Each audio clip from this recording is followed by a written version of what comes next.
Hello, everyone. Thank you for joining us here at Page Turners Plus. It's always a pleasure to have you join and watch our discussions, whether they're the reflections or the interviews. Today, we'll be reflecting on Lauren Francis-Sharma's The Book of the Little Acts. To tell you a bit more about Lauren Francis-Sharma and her novel, we have Paula. Lauren Francis-Sharma is a writer of Trinidadian heritage. Book of the Little Acts is her second novel. The novel traces the life of Rosa Rendon, a free woman of color born in Trinidad around the turn of the 19th century to a Spanish speaking free Black father and a French speaking free African and European mixed race mother. The Spanish capitulation after the British invasion of Trinidad jeopardizes the family's freedom and prosperity. Rosa escapes the island, finds her way to what will later become Montana in the United States, and becomes a member of the Upsalaga Nation. Thank you very much, Paula. And I definitely think for our viewers, they would recognize that the time period that this novel was set in, that enslavement was still very much a thing, particularly in the Caribbean. So the question I wanted to ask the panel is, how do you feel about the fact that none of the characters we meet in the novel is an enslaved person, when the timeline of the novel is a period in which African slavery was a normal feature of Trinidadian society? I was actually quite pleased that the novel deals with free people of color because that's not something I recall seeing in Caribbean literature at all. I don't see any narratives about free people of color. Free people of color are a very real part of the demographic, and it's a society. It's a part of the society I am very interested in, just simply because we don't see them in fiction, in Caribbean fiction. Very well, I can't recall seeing any at all. Um, I don't know if I'm mistaken, but I really don't remember seeing any fictional treatment of free people of color. Mhm. Tony? Yes, Paula said exactly what I wanted to express. Basically, I found it refreshing that I'm reading a novel that dealt with that topic, um, because it's not a topic that I come about or come across that frequently, if at all. So I had no problems grappling with that, Roger. I thought that is precisely what the book was about. In that sense, it was very deliberate by the author to have a focus on people of color that were free in that period when there was enslavement. Yeah. Cassie, I see you wanted to come in. Yeah, I think one of the things I would probably add to that is we have seen free people of color in the context of the Haitian Revolution. I'm thinking of Ismail Allende's Island by the Sea, I think the title is, which we can argue about whether it is a Caribbean novel or not, but it certainly picks up some of the main characters of free people of color there. And I feel like we've come across them in a similar context. It seems to have been when thinking about revolutionary Haiti, and I just can't think of the other novels that we've talked about together at this exact moment. I do also share your thing that it's a really interesting sort of character. Maybe in Woman of Endurance, are there free people of color there that we bump into, not necessarily regular characters, but are kind of in the periphery. So Yeah, that's true. I think they're never sent. I don't think we've seen them as a central character in anything that we've shared together. But I do think that it's a really interesting take, right? It's a question of freedom in a time of unfreedom, more generally speaking, especially free people of color who kind of identify as Black versus free people of color who are actively trying to pass for white. And I wonder if Caribbean novelists, for good political reasons, have shied away from portraying them for that reason, really, because they are complex. And actually, I don't think historians know that much about them. I feel like they're a relatively new field of as if like they're some separate species, but that particular group, while we acknowledge them, we don't know that much about them generally, historically, or in fiction. So I don't know that we don't. I don't know that we don't know a lot about them. There are good studies on free people of color. Trinidad is actually one of the better places to do those kinds of studies because Trinidad had a large, relatively wealthy population of free people of color. At the time of the British invasion, there was a large, relatively wealthy, um, slave owning, many of them, community of free people of color. So Trinidad is actually the perfect place for this novel to be set. The Isabel Allende novel, yes, I know that you remind me, Tessaway, yes, it was focused on free people of color. I believe I want to forget that novel for many, many reasons. I think we don't know them as well as we know the lives of enslaved people is probably what I meant. Not that we don't know that they were there and that they existed. And a relative amount. I think in the French Caribbean we know quite a lot about them as well because there are larger the way that their kind of enslavement abolitions happen is kind of there's a big kind of moment of abolition in sort of 1822, and because of the kind of abolition like 1794, they were funny. They kind of get a bit more attention. I just wanted to jump in and add, or I agree, of course, I agree with all of you. It was definitely refreshing. It was surprising. It was refreshing. I was happy to have that point of view. But for me, I don't know if you guys had the same feeling. It introduced another level of anxiety to the novel because I kept expecting that someone would, try to enslave them. So that kind of I was kind of always on the edge of my seat, like wondering like how they were able to move through their lives both in Trinidad and in Montana without like being captured and sold into slavery. But it was definitely an interesting take. Yeah, I'm glad that you added that perspective there, Francine, because I definitely had that fear throughout the novel. I was especially when the British were about to invade as well. I was like, yeah, this is definitely heading back into the territory of slavery. But I think the author did a really wonderful job of showing us colonization without the typical feature of colonization that we all have become so accustomed to. And in a way, it showed the sort of depravity of the whole situation. It showed how demeaning and awful colonization was, but it gave us another perspective of how awful it was without giving us the slavery. And I'm not saying that giving us the slavery isn't important, but we've seen so much of it that as an author, you need to use your creative license to ensure that readers are kept interested. And I was kept interested with this novel. I think that point that Francine mentioned, that tension was definitely there, especially as you said, Roger, with the arrival of the British again. That was kept alive. That tension, what was going to happen was the mass going to lose everything? Were they going to go back into slavery? Um, yeah, I definitely identified with that tension. And then I suppose moving on from the tension of not knowing whether you're coming or going, I could ask, in what ways is this a novel about in betweenness? And the way I interpreted this question was you're absolutely open to think of in betweenness in so many different ways. So anyone who wants to start, you have free will. Well, the obvious in betweenness is that their status as free people of color, they're neither fish nor fowl, um, because they can never be absolutely certain of their security. It can be snatched away from them at any time. Then, in the interpersonal relationships, Rosa, who is our main character, um, talks about her in between relationship with her mother. Rosa is jealous of her relation of Eve's and Jeremiah's relationship as well with their mother. She believes their mother favors Eve and Jeremiah. Um, I think Rosa never considers the fact that her father favors her, but then Rosa is a little bit self-centered. So there is that element of in-betweenness as well. Yeah, I also definitely picked up the in betweenness with the language. Well, I listened to the audiobook and so many different languages came out in the novel. French, Spanish, English. I can't even remember all of them.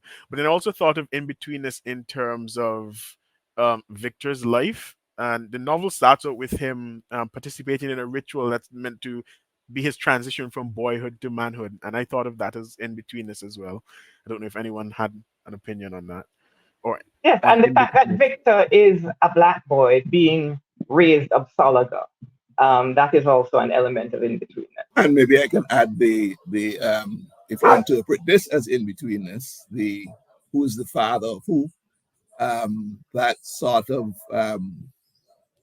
you get where I'm coming from without spoiling the novel, but the state of Victor and in one sense, and Jeremiah's situation as well.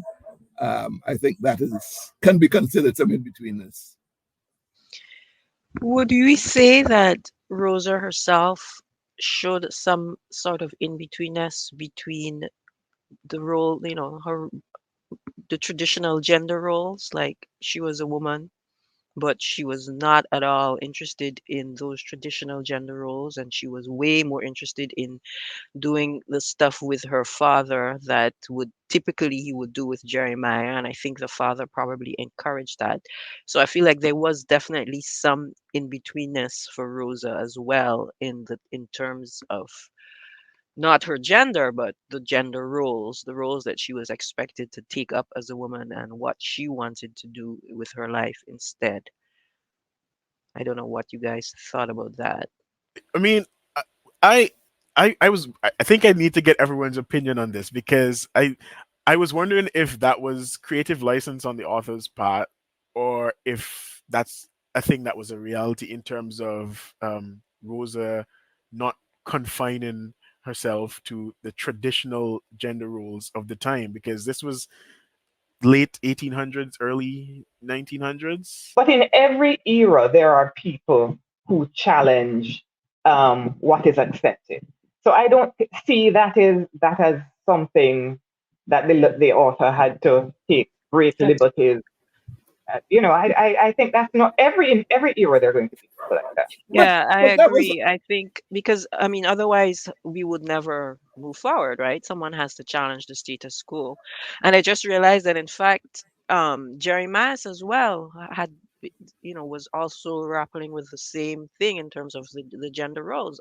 What was expected of him. He didn't want to be a blacksmith. He wanted to read books and discuss politics and history and philosophy. So there was that in betweenness for him too, as well. And he was basically in between the two families, his family and then his mother's family, and so yeah. but I think Rosa as well, her being not conforming to the stereotype, is largely in part to the fact that her father allowed her to do it. In fact, he encouraged it. Damas was quite at peace or happy with Rosa being his assistant. And so I think it wasn't a question of her, Rosa, having to put her foot down and say, well, okay, I'm not going to be this. It was the fact that Dimas encouraged her to be so. Because if you notice later on, when he wanted to sort of punish her, um, he drew the line and say, okay, this is really your place. If you all remember that, right? So I think he was controlling that in some sense. Something that just occurred to me. I'm wondering, was he trying to punish her or was he trying to protect her by putting her back in the house? A bit of both, I feel, anyway. Um, No, I think Francine's right. I think it's something like, he's enjoyed having her as as assistant, like you say, and she enjoys the work, right? She loves it. She's very happy there. She's very good at it. And when he realizes that he's created a bit of a Frankenstein who's going to struggle to be herself, who he's allowed her to be in this world where there's no space for women like her, then he kind of tries to get her to kind of do something different so that she can ultimately kind of have an easy life because, you know, there's no guarantee that she'll find a nice husband who wants her to cook. But she'll have a better chance than if she's off running on Martinique all the time. But also, I was thinking like he wanted to physically protect her as well, given the danger that she probably would have been in if she continued working in the shop once the British arrived. Like, I feel like, because at one point they told her and Eve not to go into town without either one of them. So I think he also wanted her to physically protect her from any danger that might occur if she was out and about acting like a blacksmith, basically. And I mean, we've spoken about Rosa's father. I guess we could speak about her mother a bit. So is Myra Rundon the difficult mother archetype we see so often in Caribbean literature? And I mean, a similar question came up last month when we did Antoine of Gommier. So is Myra Rundon the difficult mother that we typically see? She is somewhat. But she's not as difficult as, say, the mother we see in How the One-Armed Sister Sweeps Her House. Because Myra recognizes that, I think she regrets that she doesn't have a better relationship with Rosa. And she says to Rosa, I know that we don't have the kind of relationship you think we should have, but you need to meet me halfway. Which is a kind, we don't usually see that kind of insightfulness in these difficult mother archetypes that we usually see in Caribbean literature.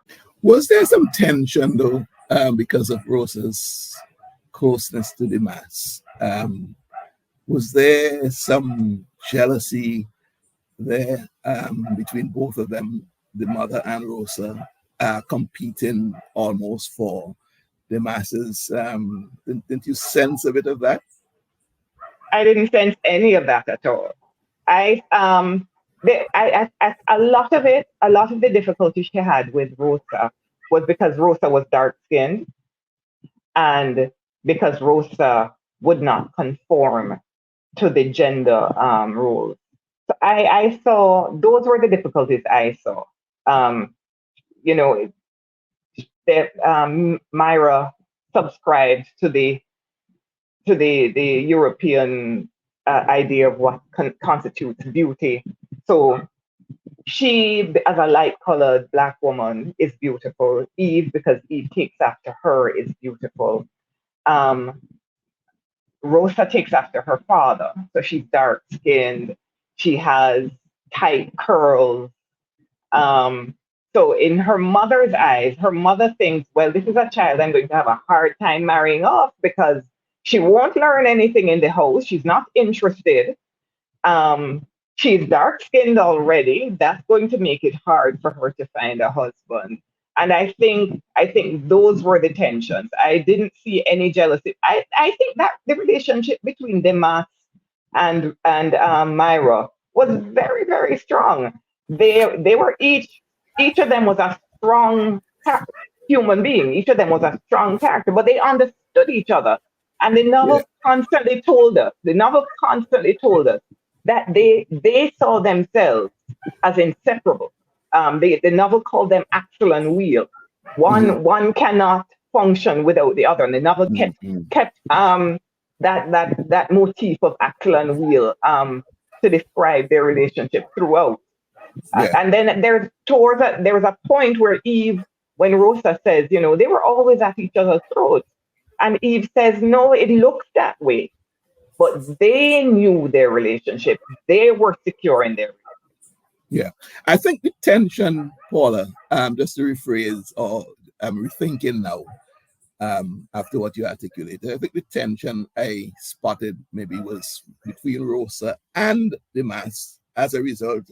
Sorry, not Rosa and the mass, between Myra and her husband as a result of Rosa being encouraged to be not in the house but outside, and I think that created a little tension between Myra and the mass. I think that puts it to me in better perspective. But then I suppose in many ways, Rosa was just very different. She was the last child. She came up very dark skinned. She was challenging gender roles, and I suppose for traditionalists like her mother, that was unacceptable in in many ways. And then what I wanted to know is how Rosa's relationship with her mother sort of influenced Rosa's own relationship with her children. So at page 292, we're told that Victor has come to believe that, quote, perhaps mothers should not be unmasked by their children. And I actually found this really hilarious. So, how do you feel about that statement in relation to Victor's and Rosa's relationship, and about how the book addresses parent child relationships more generally? And I found it hilarious because I have this conversation often with my own mother in terms of trying to find out her history, because I think I could find out so much about general history through her history. So I don't know how anyone else thought of this. The novel constantly made that point, that when children know too much about their parents, it creates difficulties. Um, Remember when Rosa and well, Rosa discovered that how her father um, gained his wealth. That a large part of how he gained his wealth was something that um, they found regrettable, um, and that created a strain. Then, of course, there was a strain between Victor and Rosa, and when he found out, well, first of all, the fact that Rosa didn't tell him a lot created a strain. And then when he found out about this big secret, of course, he was extremely angry. Anybody would be. Um, but I thought that the novel constantly said that children should know absolutely everything about their parents. And there was one line which said something like, "Ignorance is wasted on children and fools." And I thought, I think that the novel is suggesting that ignorance can be beneficial in some respects. Certainly in respect of the relationship between parents and children. Roger, it's a very hot topic for me because I grew up with a lot of things that were kept from me, family secrets, as it were. You saw people around the house, you didn't know who they were, but they were close. And then when I became an adult, I realized, hold on, that's my cousin, okay, or that's such and such son. But it wasn't told to you because it was, it was not acceptable to an aspiring family that wanted to lift themselves out of, you know, wanted to be known as a standard bearer. So I think a lot of that protection from the truth or the uncomfortable truth, which was present in the novel, very present in the society that I grew up in. And in many ways, it was also Rosa. I suppose Rosa was living a new life, and she was trying to move on from the challenges of her past before Victor, started to dig in and get nosy. But And the thing is, parents very often keep things from children because the parents, have not worked it out themselves. It's very painful for them. So they're not going to be talking about it. Especially, most parents don't want their children to see their vulnerability because it's certainly in the Caribbean context. We, as parents, we believe we should be the rock for our children. So when your children recognize that you're vulnerable, it's almost as if you think they're going to think of you as weak, or they will think you can't protect them the way that they expect you to protect them. So, it's complex. And I think that is something that affects the West Indian man more so because he has to project himself as this strong person who, wields power and he's almost this perfect person to his children, perfect in the sense of strength, right? So he can't show any vulnerabilities. He can't cry, he can't, look soft and, have his emotions reflected in the moment. So I think that's true, and more so, it affects the Caribbean man more so. And I think that Demas actually expressed as such when he was talking to Rosa and she was complaining about how hard it is to be a woman and she doesn't have any choice. And he basically said, do you think that men have choice too? Do you think that we don't hurt? Do you think that, it's easy for us? No. And he explained, as a man, you have to provide. You have to make sure that you're doing whatever to provide for the people who are depending on you, because if you don't, then what will become of them? And yeah, which I think speaks to Tony's point that, the men have to, they can't, and he said it, he said, you can't talk about it with anyone. You can't show anyone that you're hurt or that, you have to be strong and you have to do what you need to do to provide for the people who are depending on you. I thought that was a really interesting conversation because they both had excellent points, right? I must admit there that the Lauren Francis-Sharma did a beautiful job of not making it too narrow or or singular. She gave us both sides of the coin, which was really well done. And I mean, she even shows the. Cassie, what did you want to get in there before I moved on? I, Yeah, I, I was going to say, I think generally speaking, that father-daughter relationship was really beautifully portrayed. It felt very realistic. And I'm just thinking back to what Paula was saying earlier about, sorry, not Paula, sorry, Tony was saying earlier about the tension between the mother and the daughter stemming in somewhat as a result of the relationship. Sorry, tension between the parents as a result of the closeness of the father and the daughter. And I know that is something that I've definitely seen it in my own life. Like, when you're very close to a particular parent, that creates a strain either in relationship with the other parent or between the parents, even when the parents are otherwise happy and contented. Um, and I was just, if my face was just saying, yeah, yeah, I definitely see that. That I think it's something that is a real strength of the novel because I'm not sure that we've ever seen a father-daughter relationship so kind of strong and so central to the novel previously. I'm just trying to think of novels that we've read together. If we've seen that before, I'm not sure I have. I can remember it. yeah. I can't recall any where the father daughter relationship was so central and, as you said, so strong. This was definitely rare in that sense. And then I mean, you you get the impression that Lauren Francis Sharma, she realized the potential she had with this novel and she maximized on it.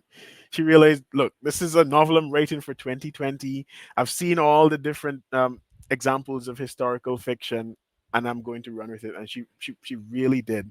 And I mean, one of the aspects I liked as well was how she started with the transition to manhood with Victor and Lyquin, and that set the stage for me. And eventually, we see a little bit of tension developing between those two characters and between other male characters. And we've spoken about the sort of woman man tension, the daughter father relationship. I want to speak a bit more about the relationship between Victor and Lyquin. So, are the things that go wrong between Victor and Lyquin, as well as Victor and Bluegrass, Rosa and Jeremiah, the result of betrayal, or were they less intentionally malicious? Betrayal is a strong word. I say no, but I say it's not betrayal. I think they were definitely less intentionally malicious. But I'd like to hear what others say. Roger, if I may jump in, I'll be very simplistic. The tension between Lyquin and Victor was introduced very early when what's the name of the scale that appeared?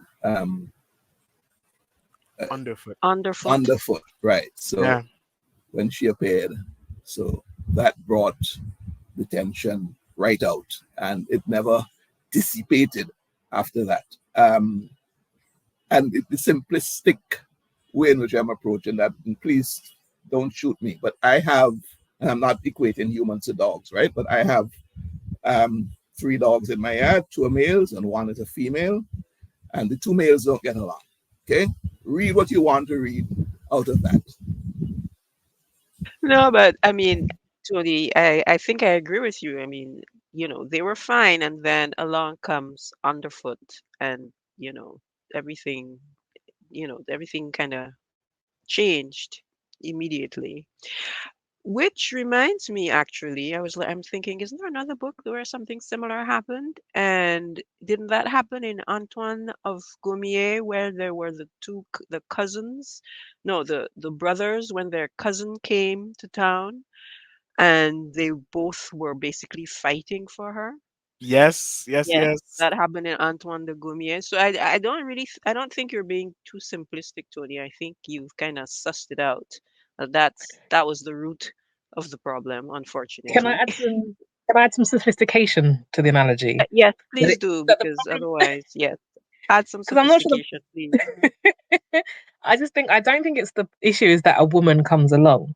I think it's that they are unable to articulate how they feel in the presence of this woman and what she's bringing out of them individually, and why her presence is so disruptive is because they haven't figured themselves out, right? And they haven't figured out the contours of their relationship in relation to how they'll be when they have partners. I think that's kind of the source of the issue, not the actual woman there. Just to complexify it a little bit more. But I'd also add, it's kind of interesting in the context because I think one of the things that struck me about the novel more generally was there's kind of an emotional intelligence in the characters that you don't often see in characters of this period. And I can't decide if I, to be honest, if I feel like it's realistic or not. But like, it definitely feels like I think it's when she first meets Edward Rose, like the conversation she has with him. I'm just like, this feels very 2023. Like this is like 1817. Yeah. And I think he kind of this he has these kind of expressions, and even you don't Paul is with me already. It just felt like sometimes it felt like the emotional intelligence that people were displaying, and probably not displaying, but also verbalizing collectively. Like they're having these conversations that I just feel like were they felt almost too contemporary sometimes. Not all the time and not every time, but maybe. Edward Rose, I thought Edward Rose was a caveman. Edward Rose comes into these people's house, covet this man's wife, and and takes it from there. I don't remember any sophisticated conversation between Rosa and Edward Rose. Rose. Edward Rose was just coveting the man's wife. No, doesn't he? He has this kind of thing about he has all the. I mean, he does come in a little bit macho, but the words he says, the kind of way he comes in, the way the scene is drawn, it does feel very much like he's kind of coming in and he's going to take this woman by her hair. But the words he uses when he's talking to her are very much sort of like, emotionally. What does he? He can't. I feel like I've only finished this book recently and I'm having a blank. But to me, it struck me as he was kind of saying that he can't feed her spirit. Like this other man can't feed her spirit. He's able to kind of allow her to be her true self or something like this. Like this man can't provide for you emotionally like I can. The Is the man, kind of the man angle was he being a takes. Casanova, as Paula said. The man came with one. Saw Rosa had this intention. What amazed me is how easily Rosa fell for him. Um, that No, was, no, no. yeah. You're forgetting there were problems in the relationship between Mhm. Creighton Ramsey and Rosa. Um, so what happened? It's just that Edward Rose came in at an opportune moment. He came in when the relationship was going through a serious strain, and Rosa was vulnerable. But Um, she almost, but that didn't take any time to develop. It was almost as if after that conversation that Kessa was talking about, that sealed the deal almost. you There was are no. you're forgetting the enormous strain that relationship was under. I Remember, think I think you're there's letting Rosa off the hook a little bit, but not at all. I understand. Rosa had been Yeah, through a very traumatic experience. I understand that. The Yeah. traumatic experience, um, she was blaming Craydon for not protecting her property. Craydon was blaming her for wandering off by herself and not listening to him when he tried to counsel her on how to protect herself. So there was this mutual blaming going on, and it was a tremendously traumatic experience. That would have destroyed the most stable relationship. And then remember that this relationship did not start in a normal way. Remember that there's a tension that she would have felt guilty about being with Craydon Rampley because of the history of Credon and Eve. So this when Edward Rose came in, Edward Rose met her. I mean, I'm a Rosa fan, but I am not blind to Rosa's failings. Like I think that Rosa, for example, is very, very self-centered. And the way when she some of the things she does with Victor, when she tells Victor, "Oh, you knew about this enormous secret she kept from him," I just wanted to slap Rosa across her face. So I'm saying that to say I am not blind to Rosa's failings. But I don't believe that this was a case of Rosa being, um, you know, easily swept off her feet. I don't think so at all.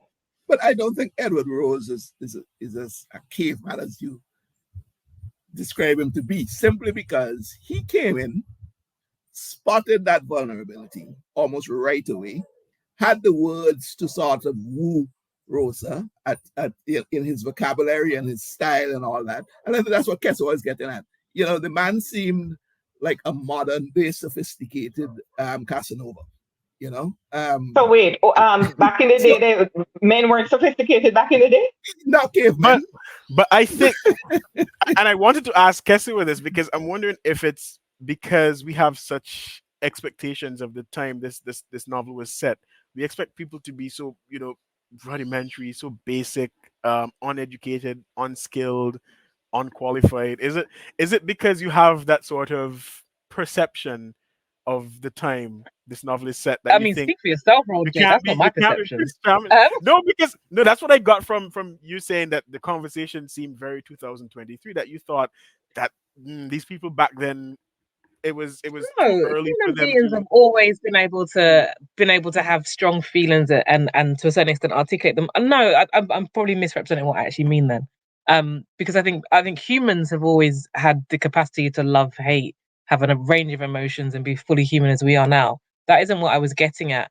I think I felt like, and it probably wasn't only that conversation. I think there are a couple of conversations in the novel, um, where it felt like there was an emotional vulnerability between men and women that I hadn't previously seen frequently in historical documents or fiction.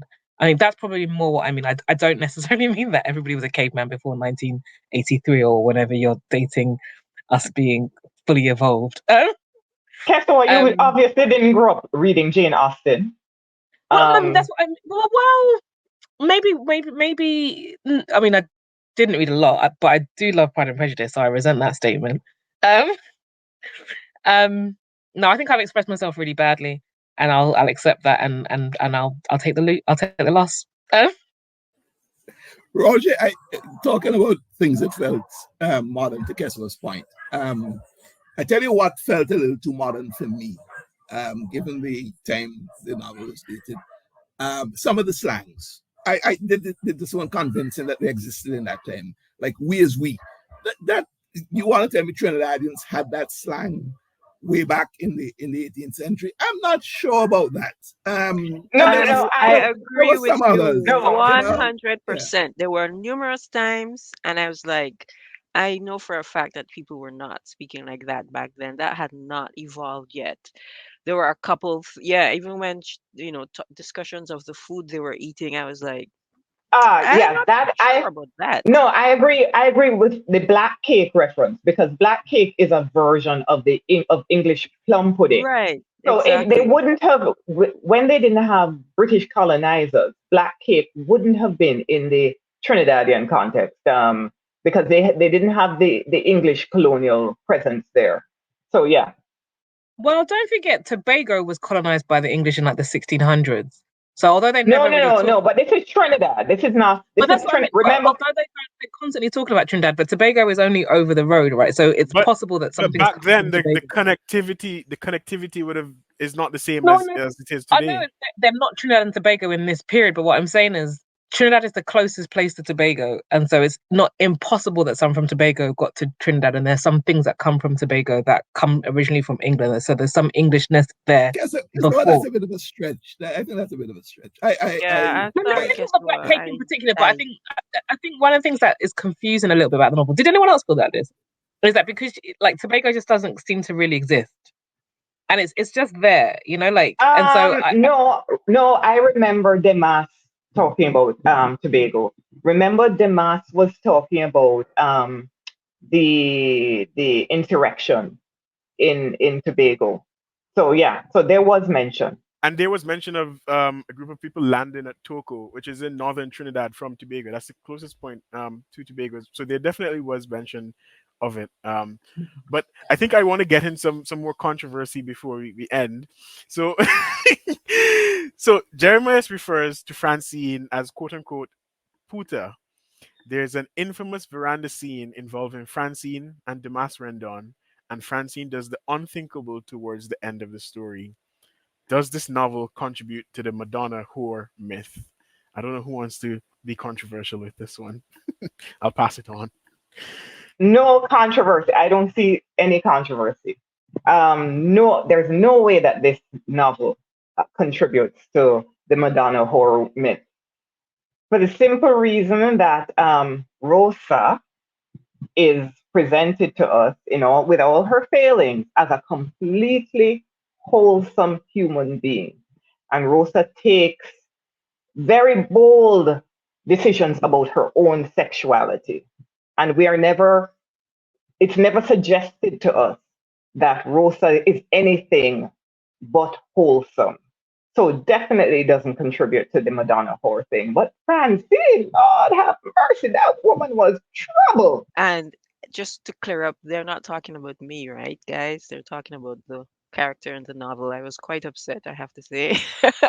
I was like, well, why?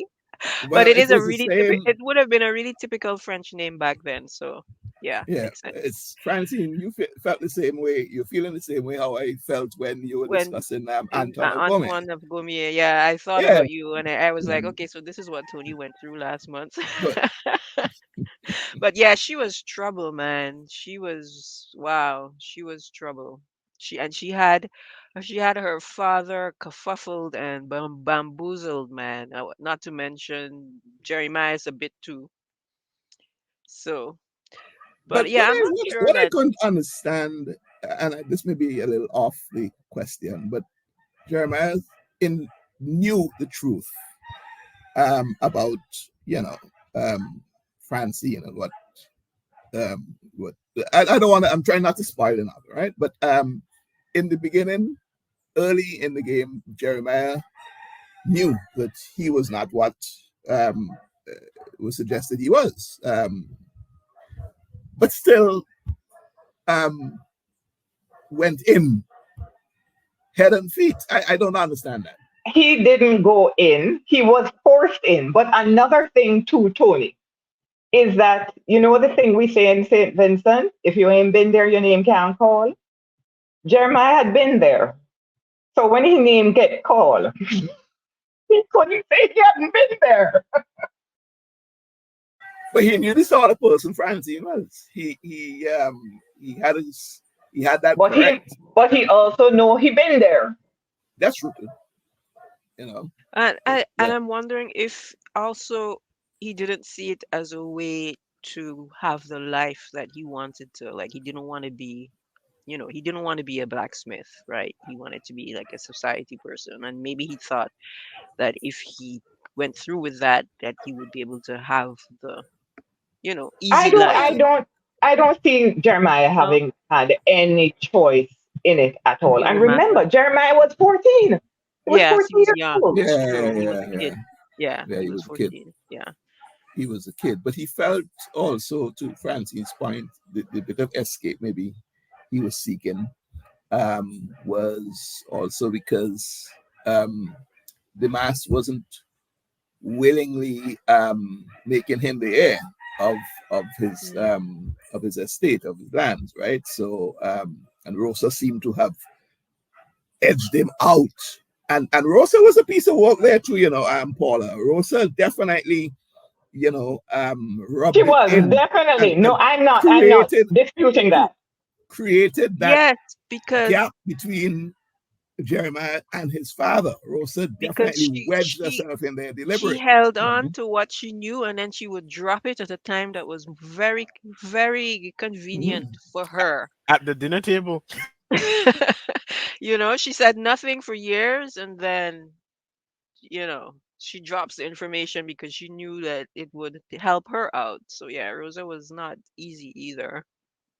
Is it that she But then hated given Jeremiah? the time and what she wanted, she had to be that way. How else could she get to be the person she wanted to be if she didn't, you know, manipulate sometimes? Yeah, she's definitely operating within the confines of like what's available to her. So I'm wondering now, if going back to our earlier question, if that was betrayal.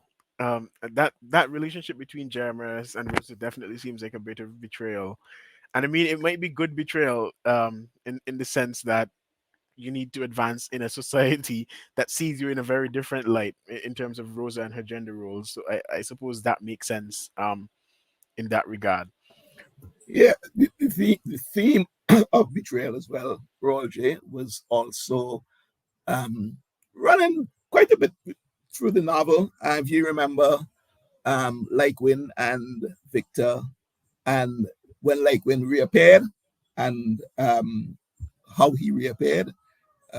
So it was definitely. I found this novel to have many themes, which were quite well developed. To be honest with you, I this is the first piece I'm reading from this author, and I thought she was very skillful And in another thing I dealing think with about the this themes. novel is this novel gave us these difficult themes to think about and gave us no easy answers. Because certainly the betrayal theme, I don't think there are any easy answers there. Um, but I don't want to discuss it on in the broadcast because our viewers haven't watched haven't read the novel yet.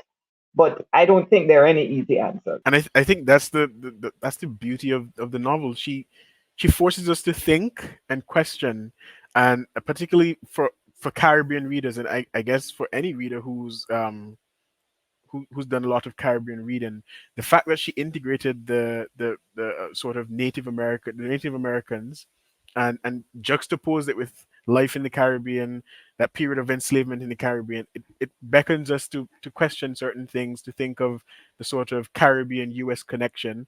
And because I do know of like the Barbados Carolina connection, but that's totally different. That was a totally different ethnicity involved, very different class of people. So this is a totally different aspect for me that would require me to do some more reading. And hopefully, when we interview Lauren Francis-Sharma, we could get some more of her thinking in terms of why she included Native Americans in this novel and why she juxtaposed it with enslavement in the Caribbean. But viewers, that will be all from us. I hope we haven't betrayed your trust because we were being very controversial towards the end. But the next time you see us, we'll be interviewing Lauren Francis Sharma, and we hope to get more insight on this wonderful novel. As always, thank you for joining us and have a lovely day.